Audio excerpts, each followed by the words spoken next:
Manna karşı hazırlayırıq. Sütün yağlılığı azdır, düzdür, 1,8%'dir. Laktozsuzdur desəm. Birinci dəfə də almışam. O markadan başqa vaxtlar alırım. Belə həmişə aldığım bir şey deyil. Pis olmamalıdır süt. Manna biraz qalmışdı. Aldım ki belki çatmaz.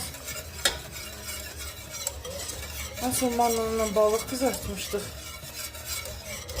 Məncə yeterlidir. Baxın, qəşəng kıvam alındı. İstemedim bütün 1 litri töküm. Deyəsən yarım litr falan töktüm.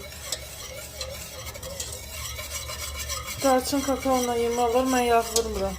Şəkər qatacağım ama balla, doşabla belə şey yiyə bilmirəm. Aslında pis olmaz doşabla ama bilmirəm. Niyəsə şəkər qatıram buna. Qaynayır.